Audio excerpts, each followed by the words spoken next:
तर मित्रांनो, आता मी आहे कोकणामध्ये, महाडमध्ये, आणि मी तुम्हाला एक अनबिलिव्हेबल असं दृश्य दाखवणार आहे आता. जसं आपल्याला माहिती आहे, छत्रपती शिवाजी महाराजांचं वर्चस्व हे सगळीकडे होतं, पण जे दृश्य मी आता तुम्हाला दाखवते त्याच्यामध्ये महाराजांच्या चेहऱ्याचं पूर्णपणे आकृती ही पाहायला मिळते. जी समोर पर्वतरांग आहे तिकडे बघा, महाराजांची जिरेटोप, त्याच्यानंतर डोळे, नाक, होठ आणि दाढी, हे सगळं बघा किती हुबेहूब पाहायला मिळते. तुमच्यापैकी किती जणांनी तिकडे येऊन हा अनुभव घेतलाय हे नक्की मला कॉमेंट सेक्शन मध्ये सांगा. पण खरंच अंगावर काटे आणणारं दृश्य हे आज मी अनुभव करतोय इथे.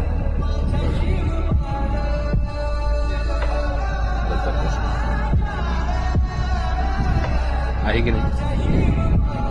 म्हणजे महाराजांचं वर्चस्व हे निसर्गामध्ये